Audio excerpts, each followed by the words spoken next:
మేడ్చల్ జిల్లా పోచారం పరిధి వెంకటాద్రి టౌన్షిప్లోని ఓ function hall దగ్గర ఈవెంట్ జరుగుతుండగా తనిఖీ చేసేందుకు వెళ్లారు ఎక్సైజ్ పోలీసులు.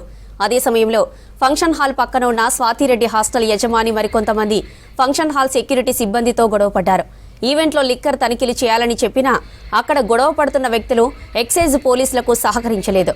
దీంతో హాస్టల్ యజమానిపై పోచారం ఐటీ కారిడార్ పోలీసులకు ఫిర్యాదు చేశారు ఎక్సైజ్ పోలీసులు.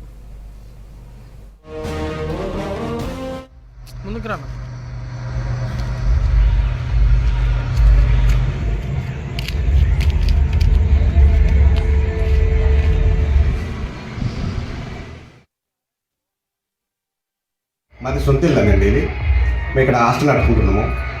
ఈ హాస్టల్ పిల్లలు వచ్చి అన్నం తింటుంటే ఎదురుగా ఉన్న సిబిఎస్ కన్వెన్షన్ నుంచి బాంబ్స్ వచ్చినాయి. బాంబ్స్ వచ్చి ఇంటి ముందు పడ్డాయి. నేను ఆ క్రమంలో వెళ్ళి సిబిఎస్ ఫంక్షన్ హాల్ సెక్యూరిటీకి చెప్పడం జరిగింది. చెప్పి మళ్ళీ ఇంటికి వచ్చేసాను. అయినా కూడా అతను చెప్తా అన్నాడు, చెప్పలే. మళ్ళీ 10 నిమిషాలకు మళ్ళీ వచ్చేసి మళ్ళీ పడేసరికి పిల్లలంతా భయభ్రాంతులై ఉరికిండ్రు. మళ్ళీ నేను పోయి అడగడం జరిగింది. ఆ క్రమంలో ఎక్సైజ్ సిఐ అట, నేను పోలీసు వాళ్ళని అనుకున్నాను, ఎందుకంటే డ్రెస్ ఉన్నారు కాబట్టి, ఇద్దరు డ్రెస్ ఉన్నారు కాబట్టి. సార్ ఇది జరిగిందని నేను చెప్తున్న క్రమంలో అయితే ఏమైతే రాబోయే ఫంక్షన్ హాల్ నుంచి పడతాయి, నువ్వు ఇక్కడ ఎందుకు ఇల్లు కట్టుకున్నావు, హాస్టల్ ఎట్లా నడిపిస్తావు, నువ్వు ఇక్కడ హాస్టల్ ఏ పర్మిషన్ ఉందో హాస్టల్ పెట్టావు, ఓర్చుకోవాలి. అట్లా కదండి, నేను ఆర్టి పేషెంట్ను.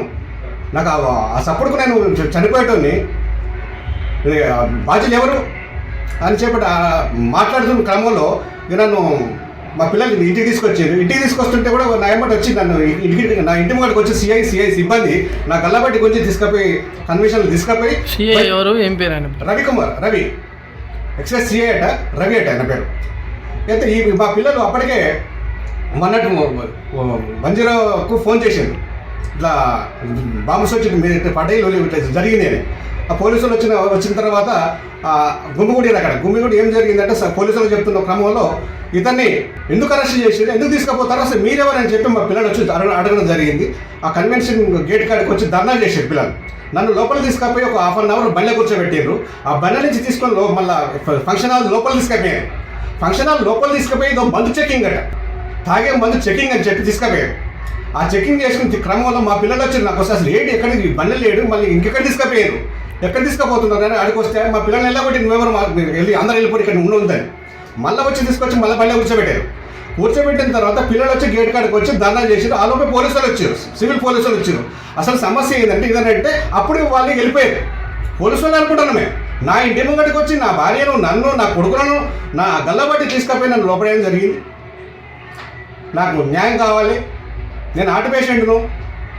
నా భార్య వచ్చి నా కోడలు వచ్చి నా చిన్న మనవడిని ఉంటాడు, మనవడిని తీసుకొని ఏడుస్తున్నా కూడా కనికరం లేకుండా నన్ను లోపలికి తీయలే.